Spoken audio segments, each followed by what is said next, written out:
au sommet de l'État et la base active. Bon, et à travers ce fil ou ce filigrane-là, vous vous inscrivez des fidèles comme Augustin Kabouya, qui est l'actuel secrétaire général. Ah, Augustin Kabouya, l'homme qui chasse les gens au sein du parti. Bon, écoutez, dans un parti politique, il faudrait quand même qu'il y ait la discipline, surtout dans un parti en ébullition comme l'UDPS, où les ambitions, tout dernièrement, vous avez vu le secrétaire général, l'ancien secrétaire général, M. Jean-Marc Kaboun. Ah, les faiseurs de l'actuel monstre, selon les opposants. Quel monstre? J'ai dit, parce que vous avez cité Jean-Marc Kaboun, on dit les faiseurs de l'actuel monstre selon le... Soyons sérieux, moi je connais tous les acteurs politiques qui ont marqué l'histoire politique de notre pays depuis, voire même l'indépendance, parce que j'ai beaucoup étudié l'histoire de notre pays, et surtout la période où j'étais active à partir de la conférence nationale souveraine, j'ai côtoyé tous ces acteurs, et je peux vous dire que s'il y a un monstre en politique, ce n'est pas M. Félix Antoine Tshisekedi Tshilombo. D'abord, c'est important parce que, je précise bien, le public m'a invité. Merci pour votre collaboration parce que vous restez toujours fidèle à la base. L'UDPS, oui, on en parle. Avant de parler de la politique, qui est Victor Rwakwinda? C'est quelqu'un que vous connaissez très bien. Aujourd'hui, il y a certains dans le cadre de l'UDPS, ils n'ont pas accès à leur parti. Est-ce que vous trouvez ça normal? Vous, le vieux, vous avez quoi côtoyer Tshisekedi? Vous êtes de la génération de Bomans et les autres. Comment expliquer que tous ces vieux, ils ont... Moi, je ne suis pas de la génération de Bomans. Moi, j'ai été à l'UDPS bien avant cela. Voilà. Oui, mais je voudrais vous dire une chose. Quelle était d'abord la question? Non. Comment expliquer que pour vous aider à bien poser la question, à qui appartient l'UDPS? C'est la bonne question. Voilà. À qui appartient l'UDPS? Aujourd'hui, l'UDPS appartient à la nouvelle génération. Tous ces vieux-là, si eux réclament, on les appelle des kouya-kouya, des 100 jours. Et cette situation demeure au sein de l'UDPS. Est-ce que ça vous arrange? Bon, moi, je peux vous dire que ça convient. Par rapport aux objectifs de l'UDPS, par rapport à la mission ou à la vision du chef de l'État actuellement. Pourquoi? Parce qu'il ne peut s'appuyer que sur une structure stable, solide, assise, qui est prompte à réagir. Une structure alerte. Alors, la question de savoir à qui appartient l'UDPS. Moi, je crois que l'UDPS se veut un parti des masses. Alors, je peux vous garantir que c'est cette donne-là qui a réussi à maintenir la flamme allumée jusqu'à ce jour. Parce qu'il y a la masse qui considère qu'elle est propriétaire de l'UDPS. Il y a tous ces militants qui sont très actifs, qui considèrent qu'ils sont sociétaires de l'UDPS. Et cela fait que chaque fois qu'il y a des problèmes à l'UDPS, c'est l'implication de cette base-là qui détermine la suite. Vous avez vu, même à des moments de crise presque annoncés, la base se réveillait pour dire on ne veut pas qu'on enterre Etienne Tshisekedi ici à la Gombe. Il y avait un espace qui était déjà trouvé. La base s'est interposée et la logique ou le bon sens a voulu que ceux qui géraient l'UDPS à cette époque comprennent qu'ils avaient face à eux cette base qui s'estime ou qui estime qu'elle est sociétaire du parti. Alors, compte tenu des ambitions du président de la République, il est tout à fait important qu'il puisse avoir une structure qui est alerte. C'est cette base-là, c'est cette masse-là qui fait défaut à la plupart des formations politiques. Parce que, à ce que je sache, les combattants de l'UDPS ne réclament rien. Ils considèrent seulement que c'est leur bien. Ne réclament rien. On vous suit, hein? En termes, oui, je dis bien. Je dis bien. Moi, j'assiste et j'organise Ok. des manifestations. Je connais que la plupart des formations politiques, quand ils organisent des manifestations, il y a des gens qui restent là en train d'attendre le trailer dans les transports pour partir. Et ce sont des casse-têtes. Vous voyez les dirigeants en train de courir dans tous les sens. Et des fois, ça tourne même au vinaigre. Vous voyez des manifestants en train de dire, voilà, on nous avait promis autant, on ne nous a pas remis, les polos et tout ça, ils s'énervent. Mais à l'UDPS, les combattants viennent d'abord par conviction. Ils sont sûrs, ils sont certains de jouer un rôle déterminant parce que c'est d'abord leur bien. Est-ce que les combattants de l'UDPS se retrouvent avec l'actuel UDPS? Il semble qu'il y a plutôt du favoritisme avec les autorités actuelles de l'UDPS. Les vrais combattants de l'UDPS ne se retrouvent pas. Le plus important, c'est la discipline et la patience aussi. On ne peut pas mettre tout le monde au même moment. Ça, c'est vrai. On ne peut pas mettre tout le monde au même moment, mais les gens sont très souvent impatients. Mais je reconnais cette qualité aux combattants de l'UDPS. Ils ont été très patients depuis le début du combat et ils ont tenu. Moi, je connais beaucoup de formations politiques qui, à un certain moment, même les combattants ne tenaient plus, ne résistaient plus. Ils ont demandé à leurs dirigeants de changer de cap. Ils ont dû changer. Pourquoi? Parce que pour eux, il fallait trouver l'argent à tout prix. Mais moi, je vois, et je suis mieux placé pour vous le dire, que les combattants de l'UDPS, eux, ce qui compte d'abord, c'est la transformation intégrale de notre pays, de notre société. C'est ce qui compte d'abord pour eux. Bien sûr, il y a l'aspect social. Ils voudraient bien se retrouver. Mais je suis également persuadé qu'ils auraient souhaité qu'ils se retrouvent ensemble qu'ils se retrouvent avec l'ensemble de toute notre population. Et c'est pourquoi ils continuent à soutenir la vision du chef de l'État pour que la transformation qu'on attend du Congo, le développement du Congo, que ce soit une transformation intégrale, qui implique toutes les couches de notre société. Et à ce moment-là, même eux pourraient accéder en tant qu'héros, en tant que militants, et afin que les choses puissent changer, ils pourraient accéder à toutes ces transformations-là. Merci. Merci, M. Christopher Ngoy. Je précise que vous n'êtes pas de l'UDPS, mais vous collaborez bien. Je suis parfaitement l'évolution sociopolitique de notre pays. En tant qu'acteur, je dois être intéressé par toutes les questions. Et autant je vous réponds sur ce qui concerne l'UDPS, autant je peux vous répondre pour toutes les autres formations politiques. Alors, M. Christopher Ngoy, avant que nous puissions parler vraiment de la politique, vous êtes coordonnateur de la société civile de la RDC. Oui. Mais votre société civile, quand j'ai annoncé que j'allais vous recevoir, c'est une société civile sous-traitée par le pouvoir, par le régime actuel. Est-ce vrai ou faux? C'est faux. C'est faux, parce qu'il faudrait d'abord comprendre la société civile, c'est quoi. Ok, aidez-nous. Et nous ne sommes pas propriétaires de la société civile.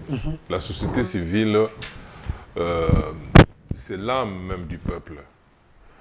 L'étendue de l'action de la société civile s'étend de la conception même de la vie, comment la vie est perçue, organisée, soutenue par la société, dans toutes ses étapes, de la naissance, en passant par l'éducation, la responsabilisation de la société, la retraite et voire même l'au-delà. Il y a des structures qui travaillent pour encadrer la vie, que nous voudrions des bonnes qualités, des meilleures qualités. La vie, l'espérance de vie la plus longue possible et des meilleures qualités que nous voudrons pour tous les citoyens, pour tous les hommes, tous les êtres humains. Et c'est encore l'une des options des droits de l'homme dont j'ai fait partie. Alors, la société civile, de manière verticale, c'est l'État. Ok. L'État, c'est une émanation de la société civile, parce que c'est la volonté du peuple souverain. L'État. L'État. C'est la volonté on vous suit, hein? On vous suit. Bien sûr. Et je dans l'État, c'est la société civile. L'État, c'est une émanation de la société. C'est votre propre définition ou c'est une définition coloré par le goût du pouvoir? C'est d'abord mon savoir. Ah, ok. Et aller fouiller dans tous les documents, aussi bien la politique, des sciences politiques et autres, et des sciences administratives et tout le reste, vous trouverez que ce que j'ai dit là ne peut pas être contredit. Ok. L'État, même nos ancêtres, savaient et disaient que l'État c'est moi, c'est vous, c'est nous tous. Ok. Ça n'a jamais été contredit. Et lorsque je vous dis que l'État c'est une émanation de nous, peuple, et l'État fonctionne avec les institutions, qui animent ces institutions, c'est nous-mêmes, parce que nous sommes appelés à gérer, à nous autogérer. Et cela ne peut être possible qu'à travers une bonne organisation qui dispose que l'État, cette personne morale dans laquelle nous avons investi, où nous voudrions investir tout le pouvoir, toute la force, toute la puissance, et dont la mission essentielle, c'est de venir ou d'améliorer les conditions, de prendre en charge son entité dont il est l'émanation. C'est le peuple. Alors, maintenant, la société civile avec l'État, ça marche de pair. Ou c'est presque la société civile avec... Ok. Oui, ça marche de pair. Donc, à l'époque de Kabila, vous étiez toujours coordonnateur de la société civile. Bien sûr. Oui. Donc, votre société civile marchait de pair avec le régime Kabila? De pair, je ne sais pas quelle connotation vous donnez. C'est-à-dire... parce qu'on vous connaît, vous étiez très la tyran. société civile et l'État font rail. Ok. Oui, font rail. Et cela nous donne la latitude. Lorsque l'État est en panne ou en souffrance, il ne peut plus répondre aux attentes de sa population, aux attentes des entités ou de l'entité dont il est l'émanation. Et qui peut corriger? C'est la société civile, qui dit l'État ne répond plus à son rôle, il ne joue plus son rôle. Nous ne nous retrouvons plus, nous, peuple, parce que l'État est à notre service. Alors, à ce moment-là, vous avez vu la société civile de la RDC, et c'est ce qui détermine même sa légitimité. Vous nous avez vu en train de faire signer des pétitions. Oui. Nous avons constaté à un certain moment que la CENI avait mal joué son rôle. Pourquoi? Parce que les élections dans un système démocratique, c'est la démarche qui consiste à permettre aux propriétaires, c'est-à-dire au peuple souverain, de pouvoir s'ordonner pour gérer sa chose. Ok. Et ça passe par les élections. Et lorsqu'on triche aux élections, donc on détourne le suffrage exprimé par le propriétaire. Comme c'était en 2011, selon vos dénonciations. Oui, comme en 2011. Cela a des conséquences dans la manière dont l'État est géré. Parce que les personnes que nous envoyons ou qui vont se retrouver dans les institutions de l'État, qui vont animer l'État, sont entachées de certaines tares, ne sont pas indiquées pour pouvoir prendre en charge ce type de responsabilité. Et la société civile se met debout pour dire, là, nous devons corriger. On doit porter l'acte de correction. C'est ainsi que la pétition nous a permis d'évincer le bureau d'Ngoye Mulunda, de le mettre de côté. Et nous sommes revenus, chaque fois, nous reviendrons, et nous revenons toujours, chaque fois que nous constatons que l'État ne joue plus son rôle, et trivialement, les animateurs de ces institutions-là, qui sont ou qui incarnent l'État, ne sont plus en phase avec nous, le souverain primaire, et nous devons jouer parce que nous avons le moyen. Les moyens qui peuvent être la pétition, qui peuvent être des manifestations. Vous savez, même à un moment où je vois M. Kabila, à un certain moment, il voulait... Le président Kabila, bon, l'homme qui vous a donné le pouvoir. M. Kabila, le pays ne lui appartient pas, il n'a donné le pouvoir à personne. Vous dites c'est nous, le peuple, qui avons donné le pouvoir à un président. Là, je voudrais être clair. Non, je parle de Kabila. C'est M. Kabila. Le président Kabila. Écoutez...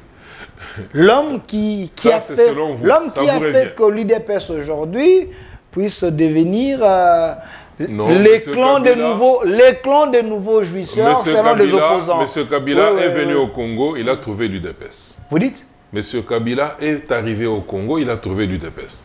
L'UDPS existait déjà avec des hauts faits politiques. Ok? Et vous n'allez pas me dire qu'il est venu, il a donné le pouvoir. Et qui lui a donné le pouvoir? Kabila? Oui. C'est un ancien rebelle. Hein? C'est un ancien rebelle. Oui. Voilà. Heureusement, tu le dis bien. Ah oui. C'est pour dire qu'il est tombé quelque part, il s'est accaparé du pouvoir. OK? Et Comme Tshisekedi aussi, c'était les produits de Mobutu, les vrais fils de nous l'avons contraint l'impère à revenir vers nous. C'est ainsi qu'il a organisé des élections, malheureusement, qu'il ne voulait plus organiser après, à la fin de son deuxième mandat, et il voulait organiser un glissement, et nous l'avons bloqué, le peuple l'a bloqué. Voilà. Vous l'avez bloqué, je précise. Et tout ça pour dire que c'est le rôle de la société civile.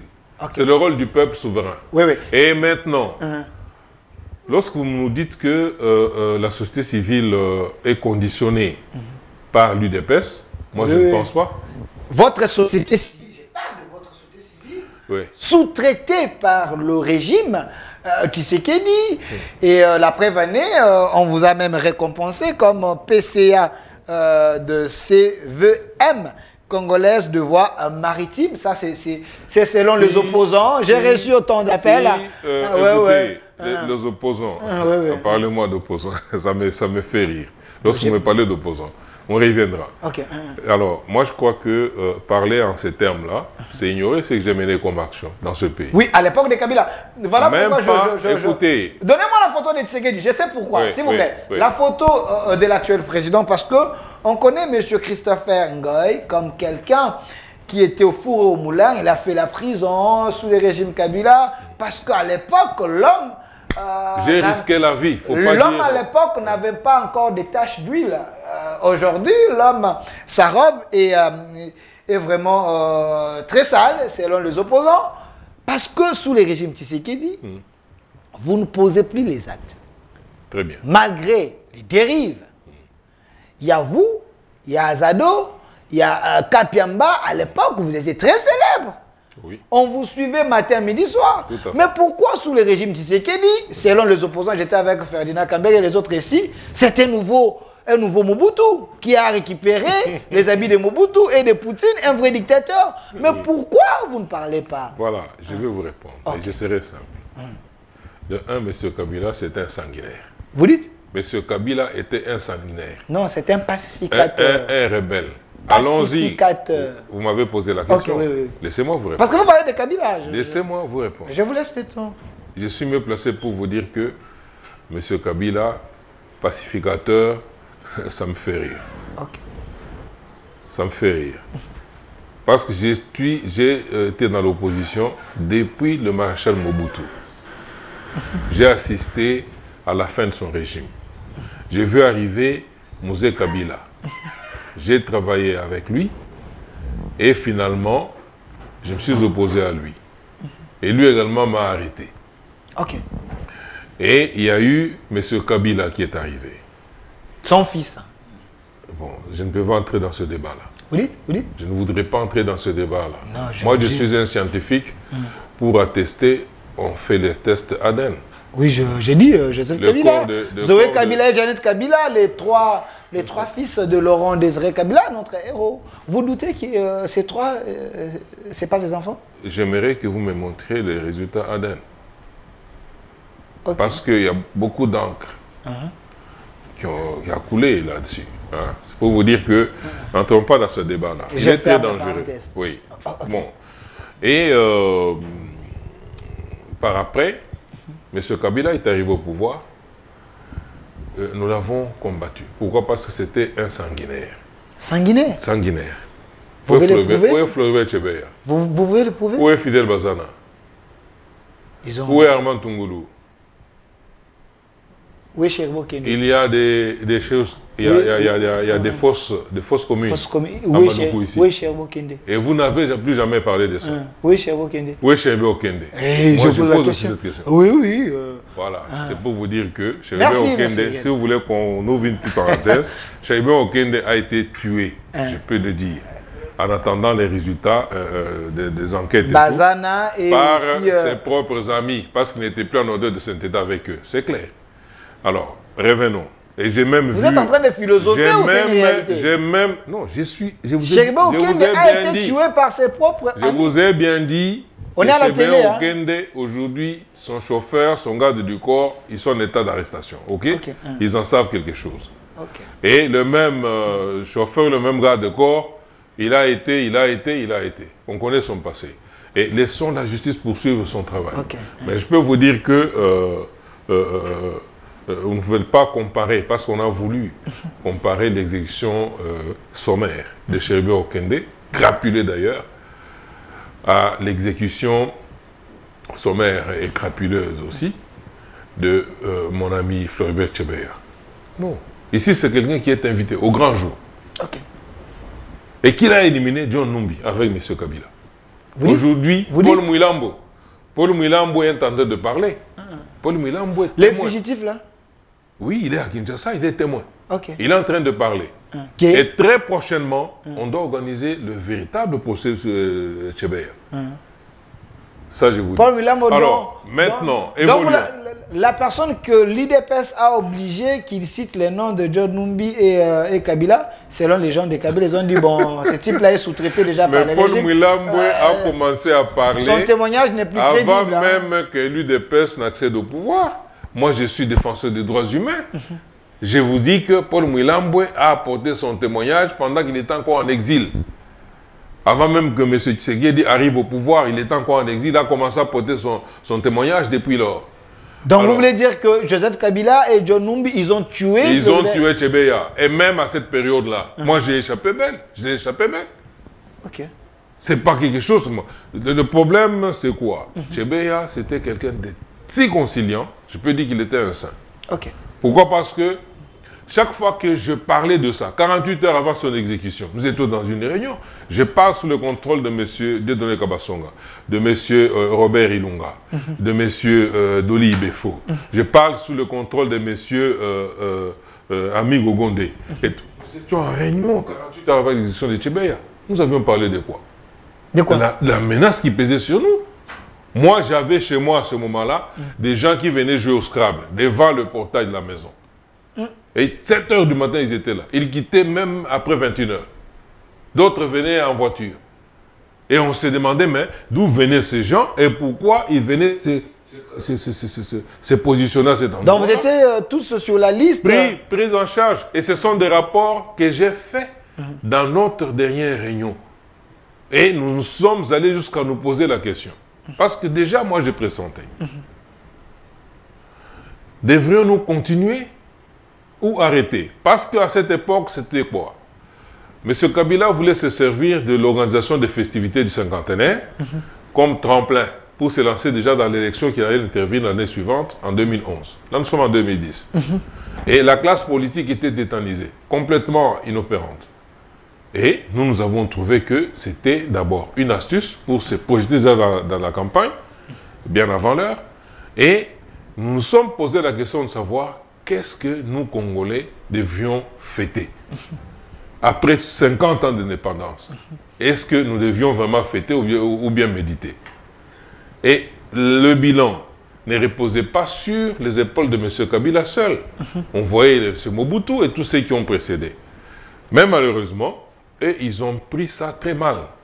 Très mal, ils se sont dit, bon, ces gens sont en train de nous attaquer. Je vous dis que j'ai eu à affronter dans un débat très houleux sur Radio Okapi, le général Kaloumé, qui était commissaire de cette organisation-là. Mais les rapports DEC indiquaient à 90%, je l'avais battu à plate couture. Pourquoi? Parce que c'était sans argument. Et c'est ce qui a poussé ces gens à penser nous exécuter. Pourquoi? Parce que immédiatement après cette émission, M. Kaloumé nous a invités. Il nous a invités. Il est passé par Kenge Mukengeshai, qui était son attaché de presse, qui a contacté Floribert Chebeya. Floribert Chebeya a demandé qu'on nous réunissions. Nous sommes réunis. Il a dit, voilà, M. Kaloumé voulait nous voir. Et je précise que M. Kaloumé, je le connais personnellement. Mais la manière dont le débat s'est déroulé, avec une personne que je connais, dont je connaissais aussi la famille, parce que j'ai un ami qui était marié à sa petite sœur. Mais j'ai senti qu'il y avait quelque chose de très dangereux. Et nous risquions déjà. Et lorsque Kenge Kengeshai va contacter M. Chebeya pour dire non, voilà, M. Kaloumé voulait, le général Kaloumé voulait nous recevoir, moi j'ai ramené le rapport DEC, les réactions DEC. J'ai dit, lisez un peu tout ça. Ils ont lu. Et je leur ai décrit l'ambiance dans laquelle le débat sur Dialogue entre Congolais, qui était modéré par Alain Irung, des Radio Okapi, s'est déroulé. Ils étaient tous surpris. Et nous avons dit, pour aller rencontrer le général, il nous adresse, nous sommes d'accord, mais qu'il nous adresse une invitation écrite. Okay. C'est ainsi que, moins de 24 heures après, on nous dira qu'il y avait une invitation écrite. Et nous sommes allés le rencontrer à son cabinet, à côté de l'hôtel, je crois. Et il a projeté, de tout ce qu'il a fait, de un, ce plan-là, de développement qui devait servir de tremplin, était calqué sur la perspective des synergies Congo Culture et Développement, qui est l'organisation dont j'étais président de la coordination. C'était la perspective des synergies. Et je les lui ai dit. J'avais même des copies de la perspective que j'ai disputée séance à tous les participants. Et je connais même d'où il avait tiré ça. Ouais. Alors, pour nous, ce n'était pas un problème. Nous lui avons dit, vous pouvez prendre ça. Si ça peut aider l'État, ça peut aider le pays à pouvoir se développer, c'est une très bonne chose.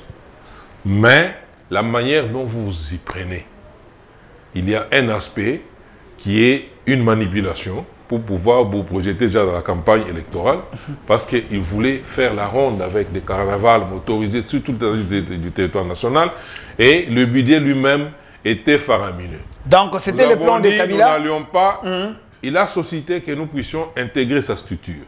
Nous avions dit que nous ne pouvions pas. D'abord, nous ne lui avons pas répondu tout de suite. Nous avons dit, voilà, nous allons réfléchir et nous allons vous répondre par écrit. Alors, ne vous amenez pas plus dans les passés. Je voudrais vous dire que l'opinion a toujours besoin de savoir ce qui s'était passé dans le noir. Ils ont vu les effets. Et à ce moment-là, après cette rencontre, notre refus, nous sommes allés, on a tenu une réunion où nous lui avons adressé une lettre pour dire que nous n'étions pas d'accord de pouvoir participer dans sa structure, dans son organisation. Et immédiatement après, j'ai vu que c'était une pression inouïe. Une pression inouïe. Je ne voudrais pas entrer dans les détails pour vous dire, même moi-même j'étais ciblé. Et voilà que Floribert, lorsque nous nous disions, nous avons décidé, nous sommes posé la question de savoir, faudrait-il arrêter ou continuer? Il était le premier à dire, il faut continuer. Merci. Et compte tenu du risque, nous nous sommes dit, mais maintenant si on éliminait un des nôtres, il a répondu, il a dit, si on élimine un des nôtres, les autres doivent continuer le combat. Donc, ça nous sommes à 48 heures. Ça, c'est Chebeya. Chebeya, à 48 heures de son exécution. C'est ce qui détermine qu'une fois exécuté, moi, je n'ai jamais abandonné ce dossier-là jusqu'aujourd'hui. Pourquoi? Alors, parce que c'est une promesse faite à un ami. Merci. Oui. Merci, monsieur Christopher. Alors, maintenant, revenons à monsieur Kabila, qui n'est pas à comparer avec monsieur Tshisekedi. Kabila est un sanguinaire. Tout ce que je vous explique là, c'est des choses que nous avons vécues. J'ai l'impression que vous avez la haine contre Je vais vous dire. J'ai l'impression que vous avez la haine. Je ne suis pas haineux. Je ne suis pas haineux. Je ne suis pas haineux. Sinon, j'aurais utilisé d'autres termes. Mais je voudrais ici vous dire que M. Tshisekedi n'est pas comparé avec M. Kabila. Ça, c'est le 1. Ils sont là. Vous voyez même le... Quelle est la différence? La différence entre Kabila et Tshisekedi, parce que... Cette tête-là, c'est une tête de rebelle. Vous voyez, c'est une tête de rebelle. La tête de Kabila ici? Oui, c'est une tête de rebelle. Bon, c'est quelqu'un... C'est pas un pacificateur, un démocrate? Avec une barbe comme ça. Joseph Kabila? Avec cette barbe-là. Oui, il est dans la logique des révolutionnaires. Hein. Voilà. C'est un révolutionnaire. Hein. Encore faudrait-il qu'il le soit réellement. Bon, moi je vois ici un monsieur qui est pacifique, qui est jovial. Bon. Un démocrate? Déjà, un démocrate. Non, mais ce n'est pas ce qu'Ambongo Echo les pense. Ce n'est pas ce qu'Ambongo Echo les pense de Tshisekedi. Je suis catholique pratiquant. Pas plus qu'Ambongo Echo. De tout ce que j'ai vécu de M. Kabila. Parce que, arrivé à plusieurs endroits, pendant mon calvaire, il me promettait la mort. Je leur disais, vous n'avez ni le pouvoir ni le moyen. Pourquoi? Parce que je croyais fermement en Dieu. Et Dieu a prouvé que réellement je suis croyant et je ne suis pas mort parce que je suis vivant en train de parler avec vous. M. Kabila et ses amis avaient programmé mon exécution. Plus d'une fois. Alors, c'est pour vous dire, quand vous me parlez des chefs d'église catholique, oui, mais moi je pense que je ne passe pas par eux pour accéder à Dieu. C'est vos pères quand même. C'est les gens qui vous montrent la boussole, la Ce voie. sont les dirigeants de l'Église. Je les respecte en tant que tels. Mais quant à dire qu'ils détiennent la vérité par rapport à ce qui concerne Dieu, bon, là, moi, je ne peux pas affirmer ça. Alors, et ce sont des êtres humains comme moi. Des êtres Comme humains. vous. Oui, Oui. oui. Ils ont aussi, qui vous ont aidé, qui vous ont aidé à qui ce que ont vous aussi puissiez des penchants. avoir le pouvoir avec 50-50. Qui ont comme vous aussi- l'avez dit. qui ont aussi mais des vous êtes si penchants. ingrat contre l'Église Cher ami, catholique. Oui, moi oui. je suis catholique pratiquant, je ne serai jamais ingrat vis-à-vis de mon église. C'est mon église. Et ce sont les autorités de l'église. Mais Je vous les dites respecte. que Chaud, les Ambo, Je les respecte. c'est des menteurs Mais parce quand que t'as eux dit- disent des vérités aux Congolais. Dieu c'est la vérité. Dieu c'est la vérité. Et à Mbongo, on ne dit pas la vérité? Et Cholet? Qui suis-je pour les juger? Ok. Voilà. APJ, au peuple de Je vais vous dire, Ouais, ouais, je vais revenir pour vous dire 5 ceci. secondes. Monsieur Kabila reste un sanguinaire. Président Kabila. Monsieur Félix a enlevé le pays du schéma qui était tracé par Monsieur Kabila, qui était l'extinction du pays. Vous dites? Le schéma de Monsieur Kabila, c'était éteindre le pays, le faire disparaître. Et, ça. mais je vous Il le faut dis, pas dire ça. le pays Vous avez infiltré trouvé un au pays plus haut niveau. structuré, Avec, un pays avec tous les territoires. Un pays où le M23 ne régnait plus. Mais Monsieur aujourd'hui, Kabila a sous les trouvé, régimes, Monsieur Kabila a trouvé ce pays avec tous ces territoires dont vous parlez. Il ne les a pas créés. Mais l'état dans lequel il les a laissés, en commençant par la ville de Kinshasa ici, ce n'est pas l'état dans lequel il les a trouvés. Monsieur Kabila était insouciant à la misère du peuple.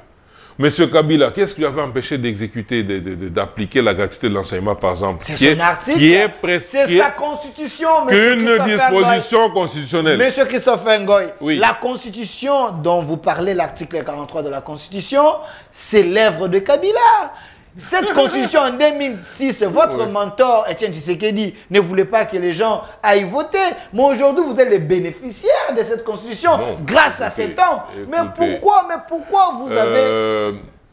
Vous parlez trop pour un journaliste. Je crois que vous deviez me laisser, moi, vous éclairer. Non, je fais que poser des questions. Vous devez me laisser vous éclairer. Vrai ou faux, en Je 2006, connais vous avez bien- refusé cette constitution? Quoi? En 2006, votre mentor avait refusé cette constitution. Vrai ou faux? Même moi, je l'avais refusé. Et alors, vous êtes le Et puis, bénéficiaire? cette constitution renfermait des articles qui nous posent des problèmes, des sérieux problèmes aujourd'hui, de souveraineté. L'article 217? L'article 10, par exemple. 10? Alors, Qui dit l'article? allez fouiller la constitution. Moi, je ne suis pas là pour vous enseigner la constitution. Vous lancez le droit. APG, Alors, peuple de comprenez juger. que, Hein. jusqu'aujourd'hui, si nous souffrons, Hein. si aujourd'hui, la philosophie voulait qu'on soit exproprié de notre propre bien, la RDC. On vous dit, la loi Bakashika a été remplacée par une loi assez fallacieuse. Hein? Le sol et le sous-sol n'appartiennent plus au peuple congolais, à l'État. Donc l'État n'exerce qu'une certaine souveraineté sur le sol et le sous-sol. C'est ce qui a permis maintenant que des individus puissent s'arroger des pans entiers des mines. Alors, ça, c'était une intelligence que nous avions détectée à ce point-là. Nous avions développé, On a nous avions libéralisé produit plutôt les un secteurs. document, nous avions produit un document d'une 50aine de pages qui relevait toutes les incohérences de la Constitution et les risques, les dangers qu'elle contenait. Donc, aujourd'hui, le temps nous fait raison. Suivez, il y a un professeur qui en parle dans des émissions, qui est en train de mieux étayer tout cela. Alors, je voudrais vous dire que Professeur c'était... Kabissa? Ouais. Ouais. Il en parle assez longuement. Et je le Donc, cherche d'ailleurs. voilà, c'est pour vous dire que nous, déjà à l'époque, nous étions avec les Jean-Philippe Béat, le professeur, le docteur Ngoï, le juriste ici, Théodore Ngoï. Oui, Théodore Ngoï. Oui. Il y a un groupe qui avait suivi et nous étions contre cette constitution. Mais Vous, les mots qui a... nous voulions quand même qu'on ait une constitution parce que là, on sortait d'un vide. Okay. Et dès qu'on l'a adoptée, c'était devenu notre constitution. Et pour nous, et même pour Etienne Tshisekedi, ce n'est pas lui, Kabila, qui l'avait rédigé. Retenez d'abord ça. Vous dites? Kabila n'a pas rédigé cette constitution. C'est un homme intelligent. Ah bon? Avec autant de diplômes, c'est quelqu'un qui a impulsé. Ah, d'accord. Je sais Kabila? Bon, je ne peux pas dire que c'est un animal, il est intelligent. Ok. Oui, il est différent d'un animal. Alors, mais moi, je peux vous dire que les deux là ne sont pas à comparer. Merci. Alors, j'aimerais bien que vous puissiez me donner quand même la photo d'un homme qui s'est battu pour maintenir nos provinces, John Numbi, l'intégrité quand même de nos territoires, un vaillant soldat à l'époque des Kabila, tout le monde parlait de John Numbi. Quand vous voyez le Monsieur John Numbi, il vous rassure quoi? Il vous fait penser à quoi? Un aventurier. Vous dites? Un aventurier. J'ai pas de John Numbi. John Numbi, oui, lui. Hein? Un aventurier. Il vous suit, hein? Des grands chemins, oui. C'est un aventurier. Il me connaît personnellement. Ok. Et je le regarde, je parle en regardant la caméra. C'est un aventurier. Pourquoi? De un, ce n'était qu'un simple militant de la Juiférie. Un simple? Militant de la Juiférie. N'a jamais fait le service militaire. John Numbi. John Numbi, oui. À moins que vous me, vous me donniez des preuves. L'IDPS. Moi, je suis société civile. John Numbi a exécuté. John Numbi a exécuté des Kassaïens au Katanga là-bas. C'était ça son mérite. John Numbi. Oui. Il était la jeunesse de la Juiférie. Ça, ce n'est pas de la C'était ça poudre, son mérite. C'était ça son mérite. Et à un certain moment, Mobutu l'a même arrêté. John Numbi. Oui. C'est un Congolais? On l'a amené jusqu'ici à Kinshasa. C'est un Congolais? Un Congolais, Ah, ok. Molobakat. Il a même amené ici à Kinshasa. C'est mon ami Fleury Tchebeya qui l'a sauvé. Qui l'a sauvé. Ok. Et il était amené ici en cachette. Et très souvent, dans ces services-là, quand on gère quelqu'un en cachette, donc c'est-à-dire on peut l'exécuter à tout moment. Ok. Et c'est la même chose que quand on m'enlève sur Victoire là, la première question qu'on pose à ceux qui m'avaient enlevé, c'était est-ce que les gens ont vu? Dès qu'ils ont dit oui, malheureusement les gens ont vu. Et le plan est tombé à l'eau. Parce qu'on ne savait plus m'amener là-haut, c'était déjà là on avait déjà préparé. Okay. C'était peut-être l'exécution qui était apprêtée. Alors il fallait maintenant qu'on trouve où m'amener. On a dit tourner parce qu'on leur a demandé, les autres demandaient, mais maintenant nous l'amenons où? En suivant cette conversation. C'est voilà la pratique de ces gens. Alors, lui, il allait être exécuté. C'est Tchebeya qui a alerté l'opinion. Et on s'est battu pour qu'il ait la vie sauve. Donc, s'il a envie, c'est grâce à vous. Vous et Tchebeya? Tchebeya, oui. Okay. C'est grâce aux défenseurs des droits humains. Ok. Mais il n'a pas hésité à l'exécuter, sommairement. Il n'a pas hésité. Il n'a pas hésité. Il n'a pas hésité du tout. Donc, et aujourd'hui, on ne connaît même pas le sort de Fidel Bazana. On ne sait pas où il a été enterré. Il n'a pas hésité du tout. Donc c'est un tueur. Un tueur. Un massacreur. Tueur, c'est même mieux. Un massacreur. Mais c'était le premier, le numéro ça, 1 de l'armée Kabila. Je suis en train de vous décrire l'état d'âme de M. John Numbi et même de ceux qui l'ont nommé numéro 1. En Afrique, ici, ça, c'est l'état d'âme qui ont des galons là. C'est-à-dire des massacreurs. Ok. Oui. Et maintenant, lorsque, aujourd'hui, où M. Mouzé Kabila arrive au pouvoir, par des accointances tribales, des ramifications tribalo-ethniques, il se retrouve injecté dans l'appareil sécuritaire. Okay. Et on l'a vu tantôt policier, tantôt militaire, et puis devenu même général avec... Général d'armée. Oui, oui. Avec des plus hauts galons qui puissent exister. Mais messieurs, moi je suis membre du Centre stratégique l'Afrique. Okay. J'ai été dans des ateliers à l'état-major avec certains grands officiers généraux de la RDC ici, en formation, organisés par les États-Unis d'Amérique. Et je peux vous dire que John Numbi n'a pas le profil d'un militaire, encore moins d'un chef militaire, encore moins d'un homme d'État. C'est ça l'ingratitude. C'est ça l'ingratitude. Maintenant, je vais vous dire. Parce que c'est celui, s'il vous plaît. Je vais vous dire. S'il vous plaît, M. Christopher Ngoy. Oui. C'est ça l'ingratitude. En suivant M. John Numbi, il a fait une vidéo. Il a dit, vous oubliez tout. Quoi? Vous ne respectez même pas les accords. Donnez-nous, Monsieur John avant Numbi, d'arriver aux accords, aux oui. fameux accords, aux fameux accords qui sont une insulte au peuple, qui sont une insulte à la lutte, au combat que nous avons mené nous autres. Comment ça? John Numbi, j'étais en train de vous décrire son état d'âme. Ça, on sait la diabolisation. Je vais vous dire encore une chose, peut... c'est-à-dire dans sa tête là, parce que lorsqu'on atteint le niveau de général des corps d'armée, on connaît ce que c'est l'État, on connaît comment fonctionne l'État, les méandres. On connaît les méandres, le système politique et tout.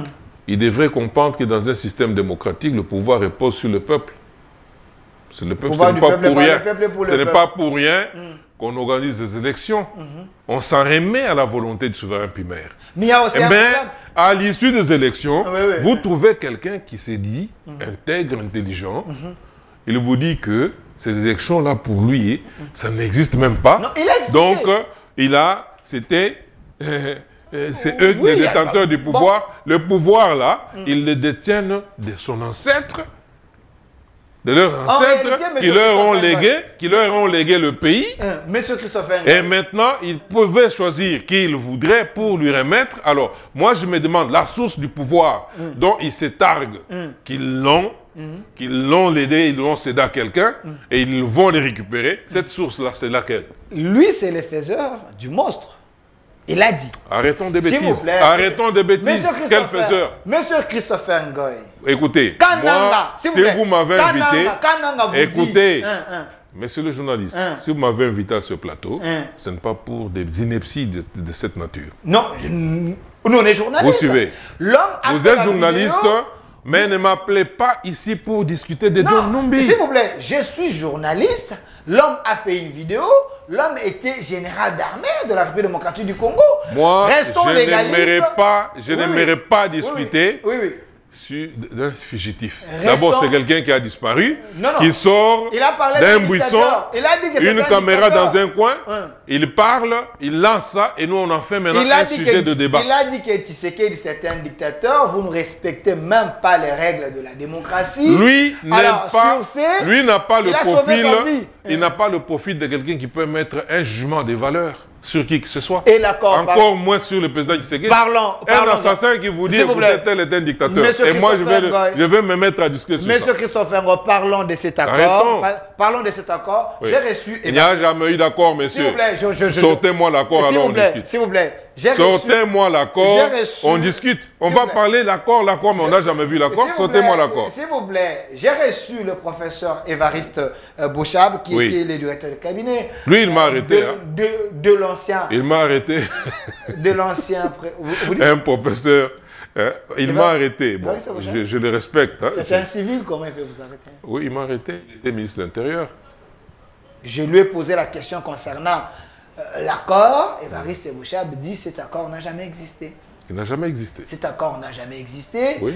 Et des deux, il dit comment de personnes qui sont en cavale, ils peuvent nous parler des accords. C'est ce que je suis en train de dire. Si ces accords étaient pour l'intérêt de la nation, pourquoi ils n'avaient pas mis ces accords à la place publique? Ça n'a jamais Donc c'est existé. déjà arrêté et à mettre devant la justice. Et ça, c'est le professeur Bochab dit ça. Il est d'ailleurs mieux placé pour le dire. Ah, voilà. Prenez-les très au sérieux. Merci.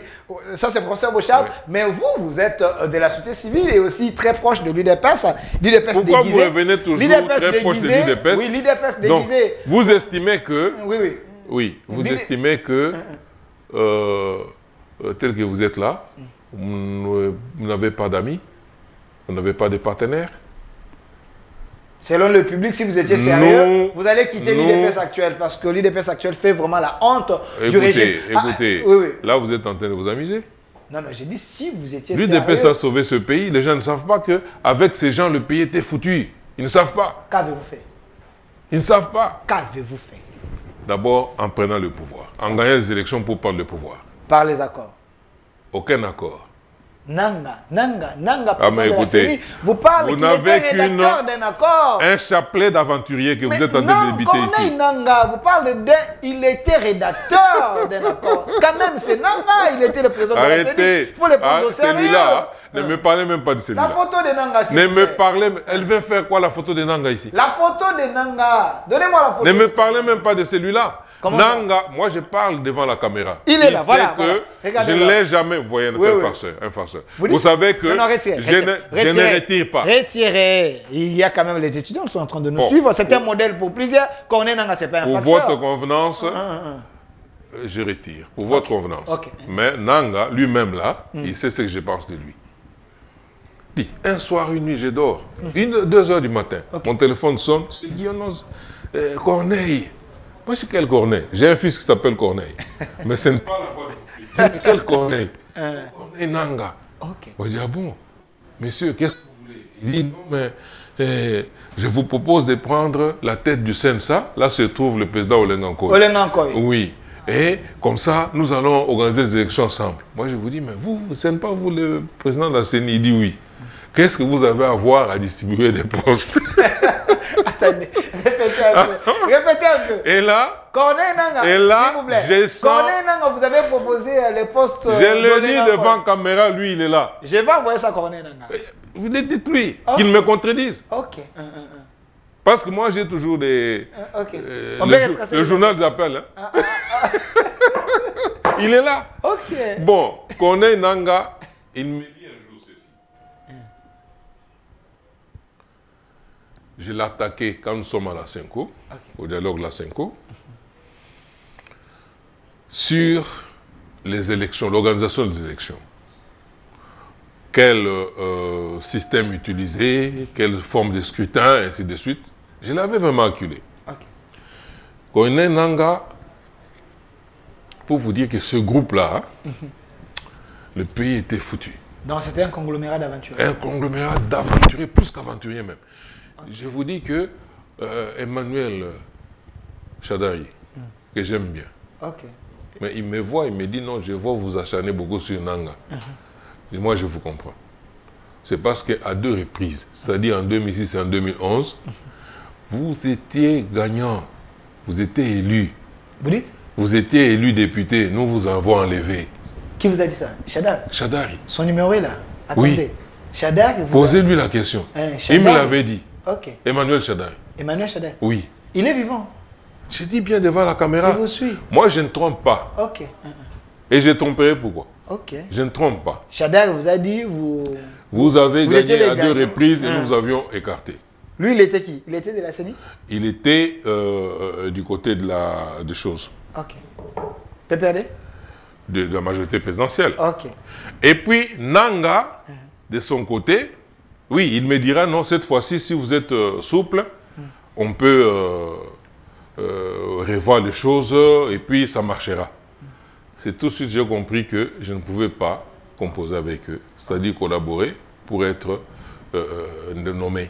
J'ai refusé. Ce qui fait qu'en 2018, je ne me suis même pas présenté. Nanga ici m'a dit la même chose. Nanga m'a dit la même chose. Parce qu'il m'a dit qu'il était en train de chercher des gens influents qui peuvent, ainsi de suite. J'ai dit non, non. Nanga, un jour, il me dit voilà. Quand vous m'attaquez, ça me fait mal. Parce que vous êtes sincère. Ça, c'est Nanga? Nanga. Je l'ai dit devant la caméra. Parce que vous êtes sincère. Mais retenez, là, il me parle d'un ami. L'ami là qui vous soutient, ou avec qui vous m'attaquez là, son problème, il a des clients, des fournisseurs. Il voudrait que nous puissions acheter du matériel auprès de ces fournisseurs-là. D'ailleurs, nous sommes en train de régler ce problème autour de notre pasteur. Et vous allez voir que, une fois qu'on a réglé ce problème, il ne va plus m'attaquer. Et vous allez vous retrouver seul. Et moi, je vous conseille d'arrêter de m'attaquer, de poser avec nous et puis nous allons évoluer. C'est qui l'a mis? Ça, c'est Nanga qui me dit. Et c'était qui l'a mis parce Ah, que mais non, je ne veux pas vous dites citer. souvent la vérité. Je ne veux pas citer. Je veux. J'ai constaté que... J'ai constaté que... lorsque je viendrai... Lorsque nous nous retrouvons maintenant dans une réunion présidée par le président Félix, parce que c'était lui le chef de délégation. Et l'ami... On touche maintenant la question de la CENI. Il a changé de langage. L'ami ne parle plus. Je le secoue. J'ai dit, mais même toi, dans cette réunion-là, il n'y a qu'un homme très intègre, professeur Matungulu. Ok, professeur Matungulu. Ok. Ouais, professeur Matungulu, je crois. Il s'appelle comme ça. Ouais. C'est lui que vous avez débauché au sein de la Non, il est maintenant... à la BAD. Oui, il est maintenant à la BAD. Alors, c'est lui qui dira, non, mais c'est Christopher dit là, normalement, il a raison. Mais l'ami là, c'est tu. Alors je commence à me demander, mais est-ce que l'ami, ce n'est pas, il n'est pas avec Nanga. Alors, comprenez que je maîtrise bien les acteurs politiques et tout ce qu'ils font. Je vous montre les numéros de Chadari. Oui. Ça, c'est les numéros de Chadari. Regardez bien. Je veux l'appeler pour chercher l'information, mais pas aujourd'hui. Parce que avant de répondre en direct, il faut les prévenir. Je vais l'appeler parce que... Non, vous le préviendrez. Vous le préviendrez. Je sais que c'est un scientifique, c'est un homme intègre. Et il vous dira qu'il m'a parlé de ça. Merci. Alors, au moins, ça m'a rassuré parce que je ne pouvais pas comprendre comment on m'écartait. Et ça m'a rassuré après ce que j'avais entendu de Kalev. Kalev. Oui. Kalev. Oui. Oui, oui. Et malgré vous l'avez porté j'accompagne une délégation en tant que co-coordonnateur de Sauvons la RDC. Le ministre Mouyej Manguez, qui était ministre de l'Intérieur, était en friction avec l'UNC. J'accompagne une délégation. Il devait recevoir une délégation de l'UNC pour parler de ça. Monsieur Vital voulait aller faire la tournée à l'intérieur et tout ça. Il fallait qu'il y ait quand même un coordonnateur de Sauvons la RDC. Et là, j'ai entendu Kalev dire, bon, vous savez ce que nous faisons, et tout ça. Et tout ça. Là, Kalev Mouton. Il s'adressait à certains amis qui étaient là. Là, j'ai compris que, bon, il y a quand même des choses qui se négocient, quelque part. Bon, je ne vais pas entrer dans tous ces détails-là. Je voudrais vous dire que, revenons à John Numbi. Quand vous me parlez de John Numbi, son âme, c'est un sanguinaire. Quelqu'un ça fait du sang. Il a exécuté les Kassaïens. Et son entrée à l'AFDEL, je pense qu'il s'était réfugié pour ne pas être poursuivi de tous ces crimes-là. Et aujourd'hui, il veut rééditer ce genre de crimes en cherchant à mener la zizanie. Parce qu'il a demandé même aux généraux et d'autres personnes... il a demandé aux généraux. Tout cela s'inscrit dans un plan. Parce que pour eux, il était question, ils ne veulent pas des élections, il était question d'exécuter, de monter un coup au président de la République. Merci. Et je peux vous dire, selon certaines indiscrétions, ce coup était en marche, c'est ainsi qu'il est sorti de l'ombre. Il n'est pas sorti par hasard. Et vous allez voir des points communs dans la communication, dans les éléments de communication, des points communs avec certains acteurs politiques qui ont choisi seulement ce moment, et puis ils allaient. Et Dieu merci, ça n'a pas réussi. Et même si ça aurait été commencé ou entamé, le peuple allait s'opposer. Nous allions nous opposer énergiquement et puis bloquer. Merci, M. Christophe. Autant nous l'avons fait lors de la tentative de glissement en 2015.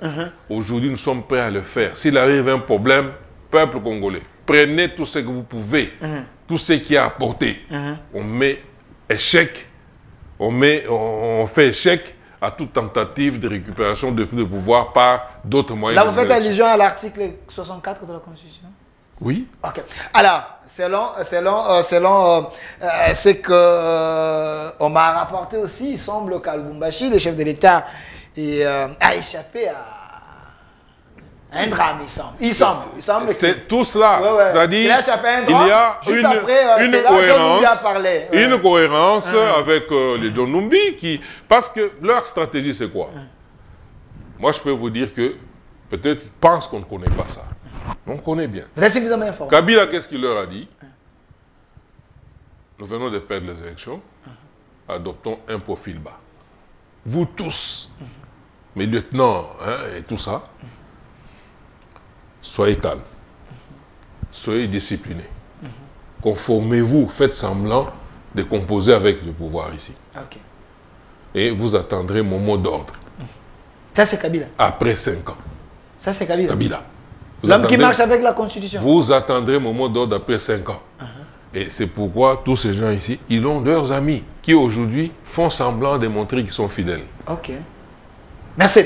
D'autres côtoient même le président. Ils sont là. Mais Merci. ils sont tapis dans l'ombre. Ce sont des cellules dormantes qui peuvent se réveiller à tout moment et faire du mal. Et c'est pourquoi le président, qui est déjà protégé par Dieu, doit ouvrir l'œil et le bon. Merci.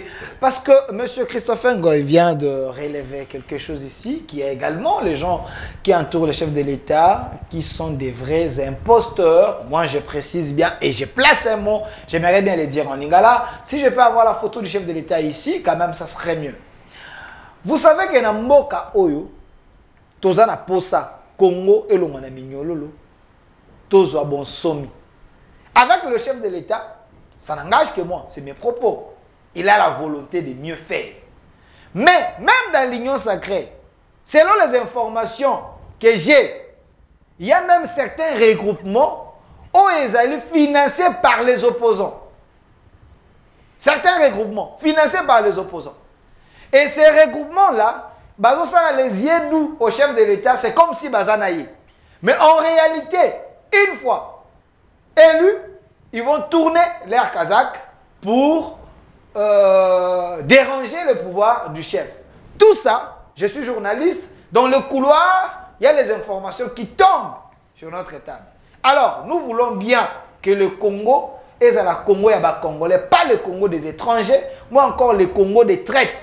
Moi, je m'adresse au chef de l'État et à son entourage, même ses collaborateurs. Vous êtes là pourquoi? Boza permet la chef pour quel but? Pour l'aider? Pour les trahir? Êtes-vous conscient? Êtes-vous incompétent? Toutes ces questions très questionnantes, mais je sais que le chef de l'État a l'amour du Congo et des Congolais. Alors, j'aimerais bientôt passer là. Sur ce point, je suis d'accord avec vous. Merci, M. Christopher Ngoy. Alors, parlons-en. Si je peux avoir la vidéo du chef de l'État, parce que hier, le chef s'est adressé à l'opinion. J'aimerais bien voir cette vidéo avant tout qu'on chité. Parce que mon collègue a aussi parlé. On va revenir sur ce plateau. De soutien patriotique à cette lutte pour la survie de notre nation. Congolaises et Congolais, mes très chers compatriotes, le 3 mai 2021, face aux menaces graves pesant sur l'intégrité de notre territoire et à l'insécurité récurrente vécue par nos populations de l'Est du pays depuis 3 décennies, je proclamais l'état de siège dans les provinces de l'Ituri et du Nord Kivu.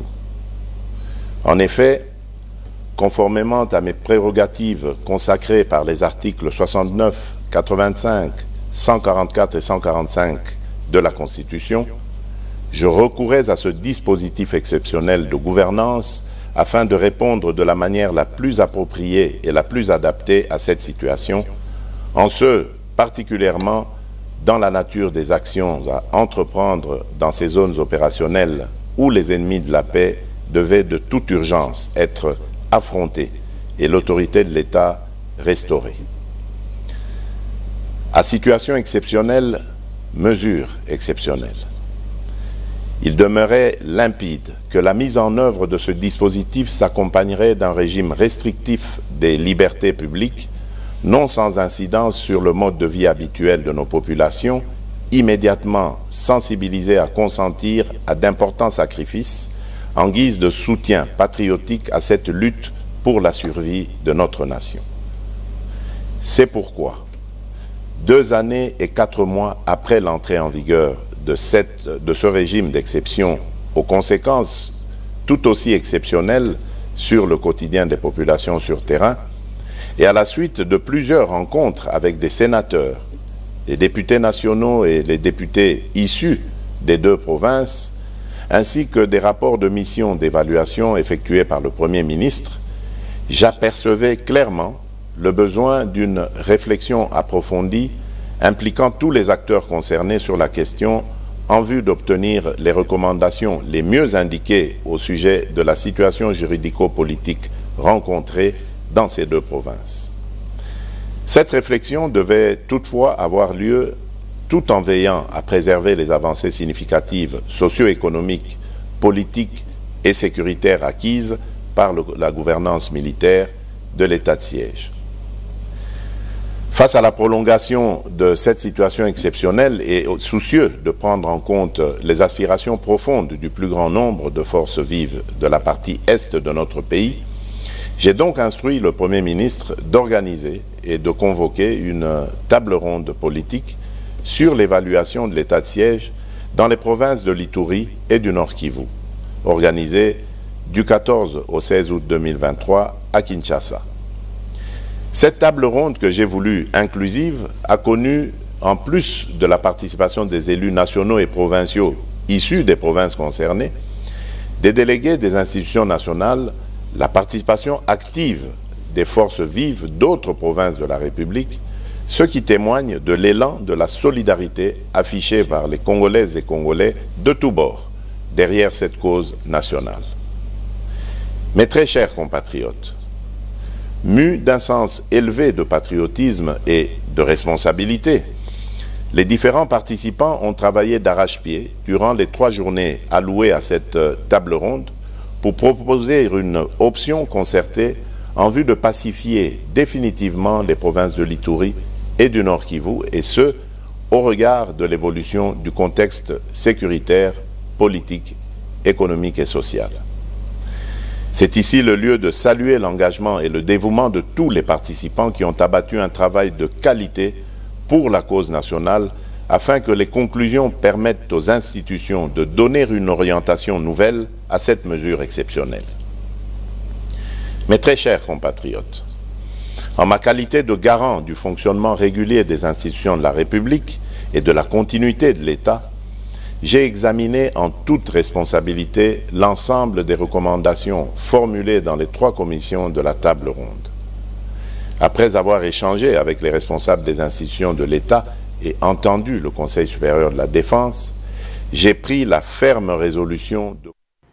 Voilà, des retours sur ces plateaux, M. Christopher Ngoy, le chef s'est adressé à la nation, mais les décisions les plus importantes, c'est que il faut que l'administration civile puisse entrer en action parce que il y a l'évolution dans ces coins-là.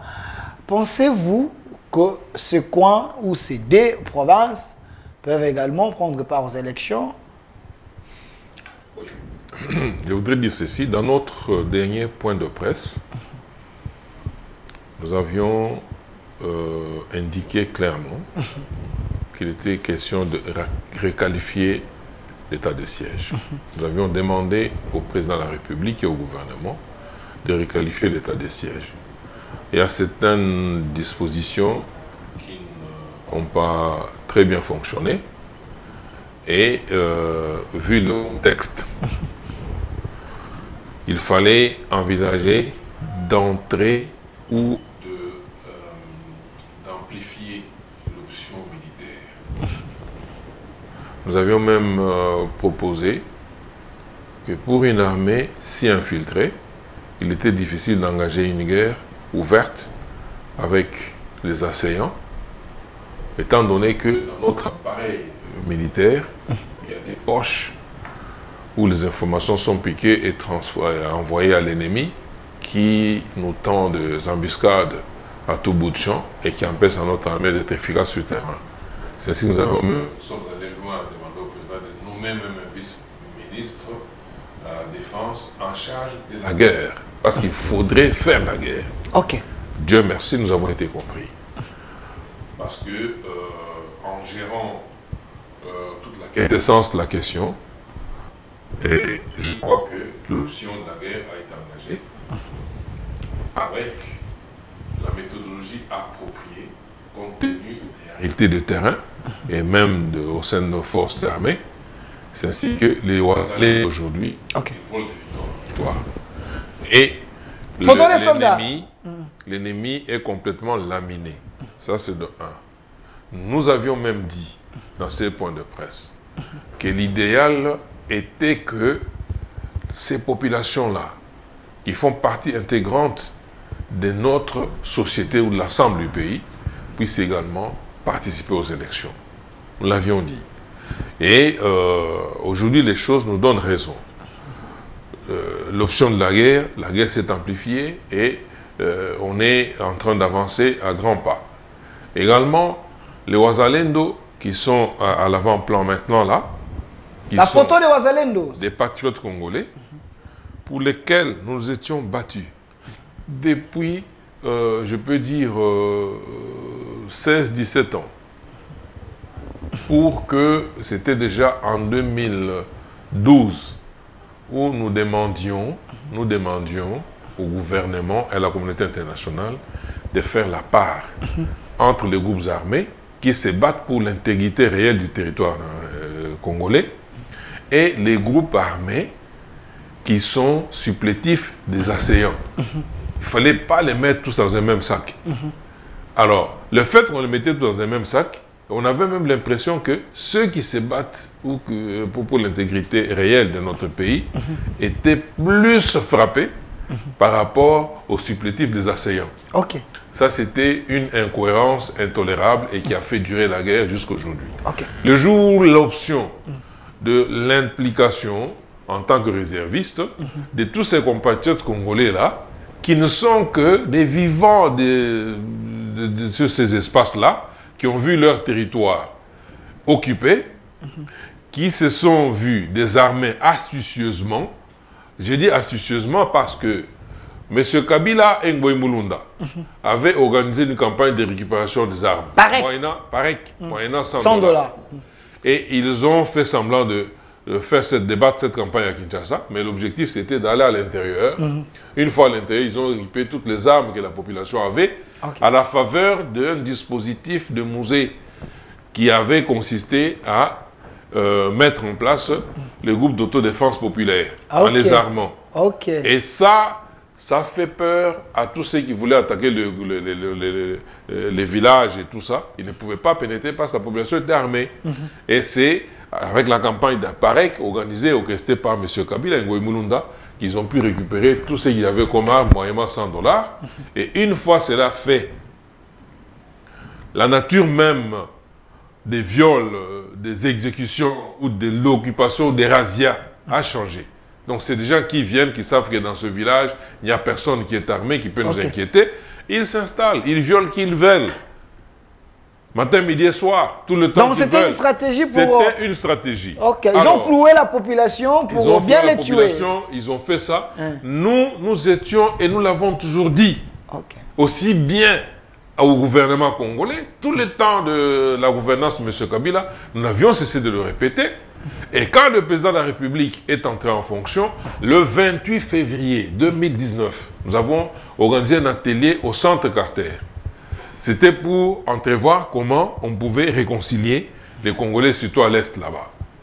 Alors, les conclusions de cet atelier-là, qui indiquaient clairement qu'il fallait impliquer tous ces groupes armés-là, je les avais remises entre les mains propres du président de la République. L'actuel. L'actuel. Alors, mais ça, il y avait toujours des pesanteurs dans l'appareil. Il y avait toujours des pesanteurs. Voilà que, Dieu merci, ils ont fini par comprendre. Cette option a fini par s'imposer. C'est ainsi que les Wazalendo ont été maintenant considérés, acquis la qualité ou la considération des forces, la réserve de notre armée. Et voilà qu'ils ont été dotés des moyens. Donc c'est le gouvernement congolais qui a béni les Wazalendo avec tous les matériels possibles pour que les Wazalendo chassent. Qui les a réhabilités. Pourquoi? Parce que des assaillants sont venus occuper leur contrée. Et c'est leur milieu de vie, de prédilection. Et même aujourd'hui, lorsqu'on dit non, voilà, il y a le cessez-le-feu et tout ça, oui, les forces armées congolaises sont tenues par le respect des accords. Mais pas les Wazalendo. Les Wazalendo, c'est leur milieu de vie. Quelqu'un vient dans ton village, il occupe ton village. Bon, toi, tu es obligé, dès que tu as le moyen... Donc, tu sais qu'il y a des malins, hein, tu sais qu'il y a des très malins, alors. Malin. Il lit la réalité des choses et il laisse la réalité s'imposer. Est-ce que ce n'est pas un danger? Alors, mais maintenant, quel danger? Est-ce que ce n'est pas un danger si les Ouazalais ne Moi, j'étais en train de vous répondre pour pour vous dire que nous avons toujours une longueur d'avance. Et c'est ça la caractéristique d'une société civile alerte qui vit aux côtés de la population. Une société civile savante. Alerte, savante. Parce que tout ce que je vous dis là, c'est le fruit des grandes analyses. Nous avons des experts qui ne s'attardent pas seulement sur les petites fluctuations et ainsi de suite. Donc Christopher Ngoy, ce n'est pas un petit monsieur, c'est quelqu'un qui voit le pays... Et chaque fois comme un aigle. Chaque fois que nous proposons, les choses vont dans ce sens-là et nous nous trompons rarement. Merci. Alors, voilà. L'État nous fait défaut, l'État nous fait défaut. Oui. Et avant que nous puissions toucher le point du propos du chef de l'État, Mukwege et les autres, mais la question que je voulais poser, est-ce que ce n'est pas un danger si le Ouazalène d'aujourd'hui récupère les territoires demain et aussi impose au gouvernement des conditions? Est-ce que vous pensez que... Les Ouazalènes sont d'abord des Congolais. Une fois qu'ils ont fini de récupérer le territoire, là j'anticipe encore. Les grandes armées du monde sont structurées.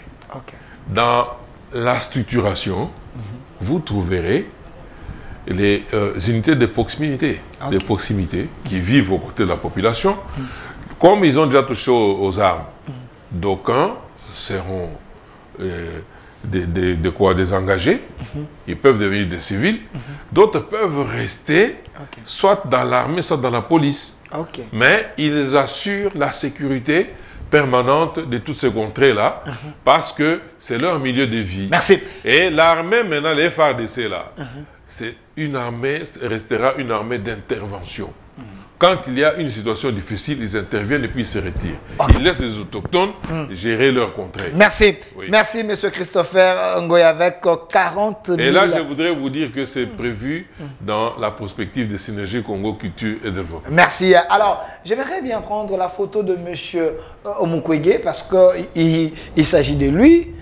Mais pourquoi il y a une incompréhension au sein de l'UDPS et les gens du régime? J'ai vu tout le monde parler. Il y a même un pasteur de l'UDPS, M.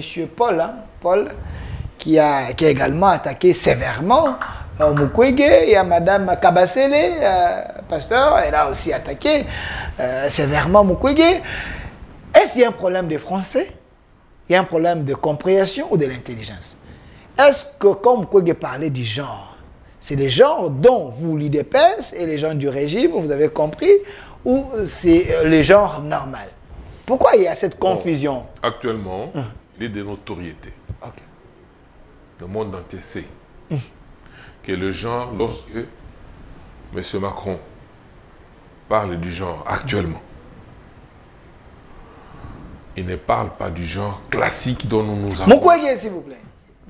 Dont nous parlions toujours, qui consistait à promouvoir l'égalité entre l'homme et la femme. Non. Actuellement, lorsqu'on parle de genre, on parle de transgenre.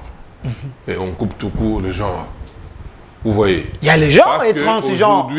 Aujourd'hui, il y a une option, malheureusement, qui est répandue dans l'Occident, que, écoutez, au nom de la liberté, on doit laisser chacun exprimer... Choisir son orientation sexuelle. Son orientation sexuelle. Alors, et il est de notoriété qu'au Congo, il ne s'est jamais posé un problème d'orientation sexuelle. Et lorsque M. Mukwege parle, il dit qu'il faut introduire... Les prix Nobel, Mukwege, il faut bien écoutez, comme vous voulez. Le prix Nobel Mukwege. Oui. Il dit qu'il faut introduire la notion du genre. Comme si le genre n'a jamais existé dans notre pays. Cette notion n'a jamais été prise en compte. Le ministère du genre existe. Il y a même un ministère du genre.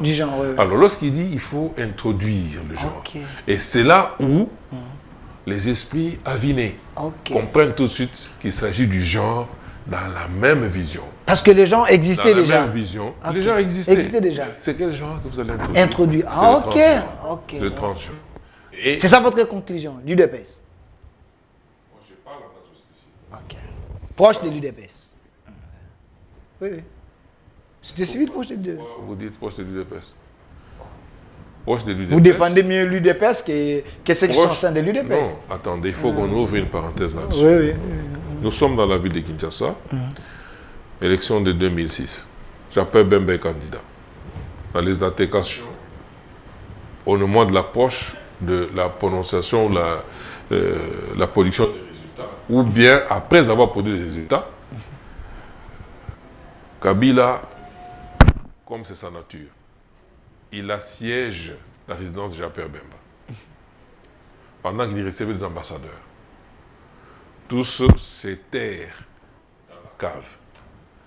Après, ils sont exfiltrés. Jean-Pierre Bemba reste seul. Et Kabila continue à canarder. 48 heures durant.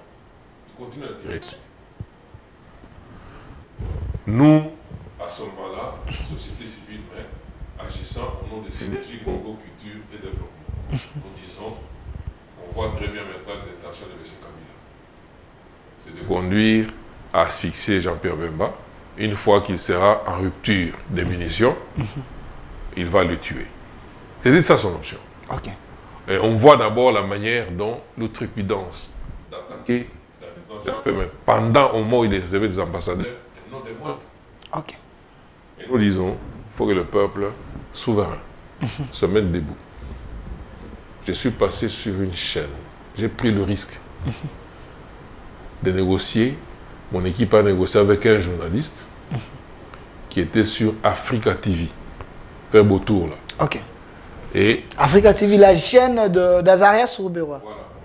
Et toutes les chaînes ne publiaient que la musique et tout ça. Aucune information directe. Et nous sommes introduits dans cette chaîne-là à 18h30. Je crois à 19h. Le journaliste a apprêté, il a apprêté un journal en direct. Et j'étais l'invité. Il a commencé par balayer, on a vu des cadavres à la Gombe et tout ça, des corps sans vie. Et il est revenu vers moi. J'ai étonné. J'ai dit, nous ne pouvons pas accepter que dans une ville comme Kinshasa, après qu'on ait organisé et tenu les élections, qu'une telle situation s'installe. Nous sentons où on va en venir. J'ordonne que cela s'arrête. Avant le lendemain matin. Si ça ne s'arrête pas, je demande au peuple congolais, surtout les jeunes, de chercher partout où il y a les armes, de les prendre. Nous tous, nous allons voyager vers la Gombe. Et directement, on a coupé le signal. On a coupé le signal, nous devions nous sauver. Et nous nous sommes sauvés. Les éléments de la police, je ne sais pas laquelle, ils sont entrés dans ce studio, ils l'ont molesté, le gars qui était resté là-bas, qui surveillait les installations. Ils ont pris la bande, ils sont partis avec. Le lendemain matin, il y a eu des déferlements de jeunes dans les communes de Barumbu, Kinshasa, Gombe, Kinshasa, Lingwala, et les responsables des Nations Unies ont appelé le professeur Kaïme Mike, qui coordonnait la coalition politique des chrétiens. Ils lui ont demandé à celui qui a parlé là, de faire calmer la situation. Nous avons demandé que tout cela s'arrête. Et dans quelques... Moi, j'ai dit, il faut que les détonations s'arrêtent. Et autour de 10h, 11h, les détonations sont arrêtées. Merci. Je n'étais pas membre du MLC, mais j'ai agi en tant que société civile. Tout ça, et j'ai vu un compatriote en danger, Jean-Pierre Bemba, menacé par une force maléfique. Juste après l'émission. Une force maléfique. Alors, c'est pour vous dire que... Juste après l'émission, je vais prendre ce que vous avez dit. J'envoie ça à Jean-Pierre Bemba. S'il vous plaît. Ici, je parle devant la caméra. J'enverrai ça à Jean-Pierre Bemba. Vous lui enverrez ça. J'enverrai ça à Jean-Pierre Bemba. Lui-même sait que ce jour-là, il était assiégé. Aucun de ses lieutenants n'a ouvert la bouche. Merci. Et le lendemain, quand ils sont allés le voir, il leur a dit, mais vous venez me voir maintenant parce que je suis en vie. On m'a agressé ici, personne n'a osé parler et tout ça. C'est Christopher qui avait parlé. Merci, je vais vérifier ça. J'enverrai ça à Jean-Pierre Bemba. Demandez à Jean-Pierre. Je parle devant la caméra. Il me suit beaucoup. Voilà. J'enverrai ça à Jean-Pierre Bemba pour avoir les amples détails. Le mot de la fin. Dernier exercice, monsieur Christopher, vous pouvez vous mettre debout. venez un peu ici. On est déjà à la fin. Venez ici. J'aimerais que vous puissiez faire cet exercice avec moi. Nous avons 5 candidats présidents de la République. 5. 5. Il y a Délice Sanga. Mais il y en a 24. Non, ici Ici. Quelles sont les chances de chaque candidat qui est ici sont passées et ce qu'il peut apporter à la RDC? Un exercice simple. Les chances de chaque candidat. Oui. Les chances d'être élu. D'être élu. On commence là-bas. Aucune chance. Délice Sanga. Oui, aucune chance. Pourquoi? Non, il n'a pas le charisme. Regardez la caméra. La caméra. Oui, regardez la caméra ici. Quand vous parlez, il faut qu'on... Non, il n'a pas le charisme. Délice Sanga. On se connaît. Comment ça? Il n'a pas le charisme et puis il n'a pas l'ancrage. Non, il a un projet de société. Refondation de l'État. Ça sont des papiers. Ça sont des papiers. Il n'a pas l'ancrage sur le territoire national. Donc... vous l'avez vu chez lui, à lui, ça quand même, il a fait des fous là, il a fait... Vous dites bien que chez lui. C'est un député très intelligent. Intelligent, il est. Oui. Il est. Refondation de l'État, Non, vous ne croyez pas? Non. Donc c'est ça à côté. C'est un collègue. Nous avons été tous au RASOP. Ok. On siégeait ensemble, on se connaît. Merci. Ouais. Matata Pogno, l'homme de la bonne gouvernance. C'est un technocrate, mais de mauvais aloi. Vous dites? De mauvais aloi. Matata Pogno. Un technocrate de mauvais aloi et dans l'opinion, il ne perce pas. Parce qu'il a quand même des grosses casséroles qu'il traîne derrière lui. Matata Pogno. Oui. L'homme de la bonne gouvernance, l'homme qui vous a tout laissé, J'ai dit les bien Transco, que, Congo Airways et tout. De mon prisme de vue, en tant que société civile, j'entends ce que la population parle. Je suis mieux placé. Je ne traduis pas mes idées à moi. Ok. Je traduis. Vous m'avez demandé leur chance. Leur chance, c'est par rapport à la réponse que la population Parce que va réserver à leur candidature. Je vous dis qu'ils traînent quand même des casséroles. Ok. Matata Pogno. Oui. Ok. Moïse Katumbi, l'homme des Kachobwe, l'homme qui a un bilan à défendre quand il était gouverneur. Vous l'avez suivi sur 24. Oui. Candidat Moïse président. Katumbi, il n'arrive pas à convaincre. Moïse Katumbi. Oui, qu'il a des ressources aussi bien mentales qu'intellectuelles tout court. C'est un homme intelligent. Pour gérer... Il s'est transformé tout ce qui touche. Non. C'est un homme d'affaires. Moïse? Oui, c'était un homme d'affaires. Un mécène sur le plan footballistique. Et surtout dans le contexte actuel où le pays est menacé par l'extérieur. Nous sommes en pleine guerre. Le pays est menacé par l'extérieur et surtout les pays voisins. Bon, lui, il est soupçonné, et ça c'est aussi évident, d'avoir des acquaintances avec le Rwanda. Katumbi? Katumbi, oui. Parce qu'on l'a vu signer dans une lettre, dans un livre d'or au Rwanda, on l'a vu signer. Et c'est quelqu'un qui ne peut pas ouvrir la bouche devant Kagame. Moïse Katumbi? Non, vous avez suivi Olivier Kamita qui a dit Katumbi a condamné ouvertement le Rwanda. Arrêtez. C'est faux? Arrêtez. Mais c'est un Congolais. Bon, je n'aimerais pas entrer sur ce chapitre-là. Ça, c'est encore une grande faiblesse qu'il traîne avec lui. Ok, je ferme rapidement cette boîte et nous avons les soldats du peuple, le président légitime. Oui, celui-ci, c'est mon ami. Martin Fayulu. Martin, oui, c'est mon ami. Ok. C'est un homme bien. Très bien. Oui. Ok. Mais il a des ambitions démesurées. Martin Fayulu? Oui. Démesurées? Démesurées. Parce qu'au moment où je suis en prison, à Makala, Martin vient me voir et il est revenu d'Europe. Il me dit, bon, Christopher, écoute, je viens te voir. Pour l'instant, l'opposition, je crois que je vais prendre les choses en main. Je vous dis, vous voulez dire quoi? Il dit, je te vois, Etienne Tshisekedi, il est foutu. Donc, c'est juste ma maman qui essaie de racoler des morceaux avec Félix. Bon, ça, c'est Fayulu qui crachait sur, sur son mentor. Je dis bien que c'est mon ami. Ok. Je le dis bien. Ok. Et quand je parle à lui-même, c'est même le moment et le jour. Alors, je lui dis, Martin, arrête ça. Retiens que du vivant de cet homme-là,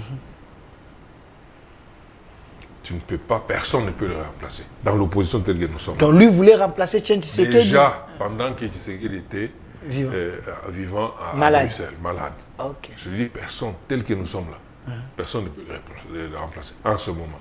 Si tu veux te remettre encore à côté de la plaque, parce que vous vous rappellerez qu'après les élections de 2011, eux, ils avaient refusé d'obéir au mot d'ordre du président Etienne Tshisekedi. Ils avaient refusé d'obéir. C'est quand je suis arrivé avec l'idée, quand la société civile est arrivée avec l'idée de créer une structure qui s'est appelée Sauvons la RDC.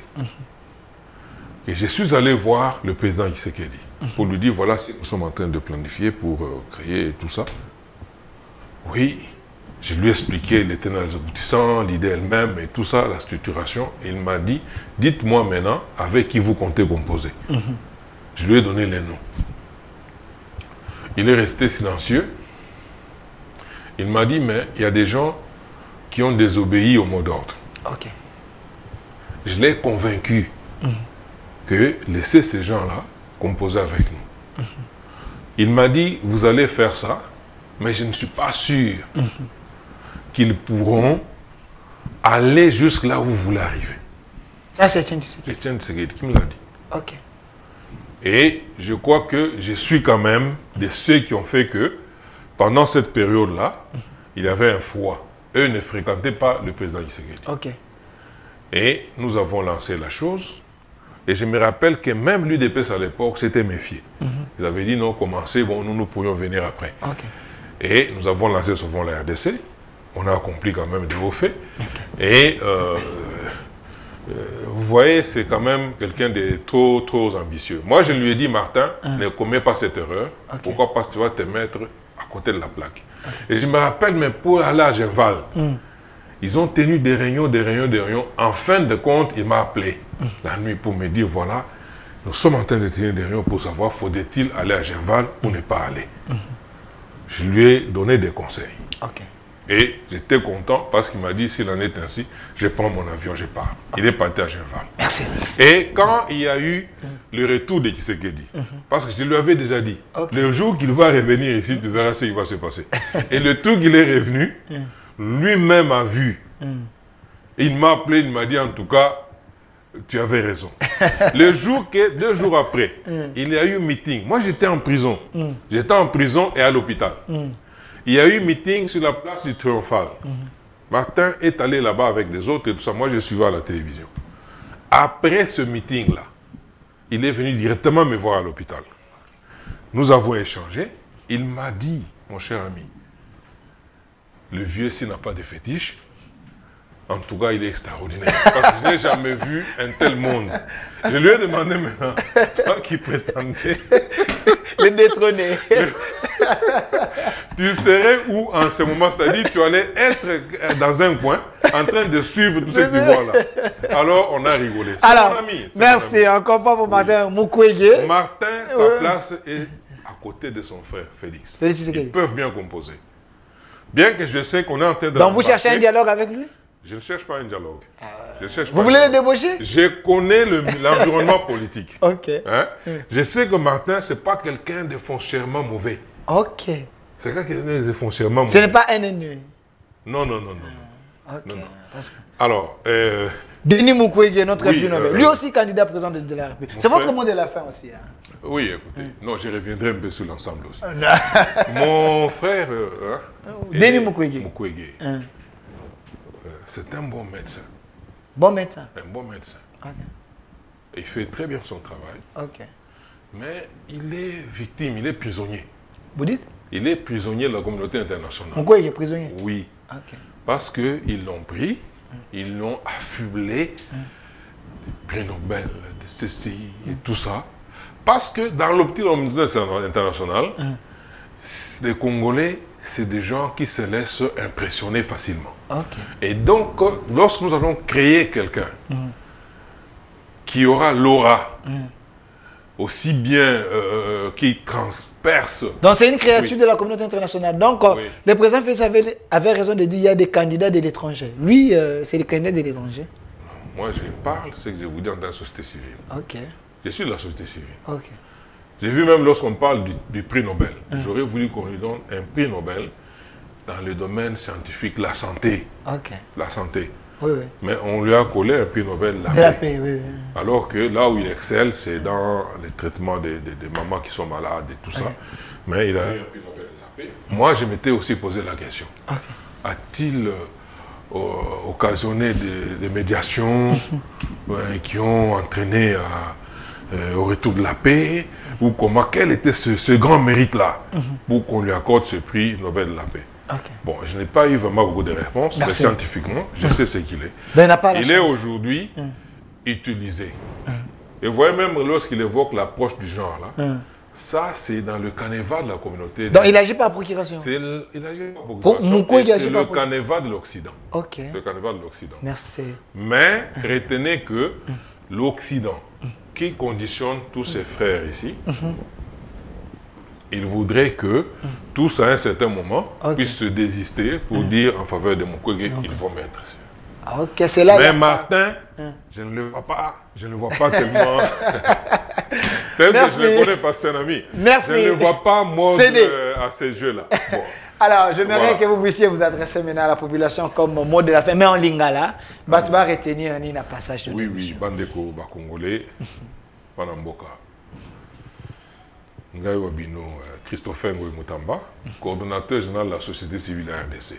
Oyo Bolandaga souvent, Oyo Asal Lagabino, parce que Oyo Nyonso, Tosala Kape Tolobaka, na Kombo Nabino, Pona Bolamo Nabino, Yaonde et Sale Maka. Tomeseni Kokota, Lokutate et tout ça, tout ça. Alors, les lots, tout au solo là, Tobeti Masolo. Masolo Legi Kitoko. Parce que, na Lingaki, na Bimisa, na moi ba poisa muge na masolo musele kaka na pembeni na nkuku pour bozalinde ko mériter ko yeba pe ko sosola banso. Alors lelo na koloba iza campagne na zo salate mais na connaissé quand même que oyo bo pesa ngai confiance wana na 2006 na 2011 oyo salate bande ko mususu baningaka te kana za lesika wana parce que bazali ko banga bachada lelo yo na zongi lisusu masolo wana naza candidat na Lukunga na opesa na numéro te pour comme déjà campagne naza candidat na Lukunga naza pe candidat na députation provinciale na Barumbu bo milengele nga na lingi bo pesa nga musala wana merci parce na ebi musala yango et puis na kosala la bino kitoko candidat na Lukunga côté Fayulu Azali et les airs Azali baza mo ebele ozwa. Merci à vous, monsieur Christopher Ngoy. Je précise aux Ali, coordonnateur et associé civil de la RDC aussi, aux Ali PCA, la structure Mongoya l'État, CVM, Congolaise de voie maritime. Merci d'avoir répondu à notre invitation, mais j'ai oublié que vous êtes également fils idéologique Etienne Tshisekedi. Suivez cette émission, rediffusion à 22h ici sur la chaîne de la maman. CSS Télévision, la chaîne qui a choisi le bon côté de l'histoire. Au revoir.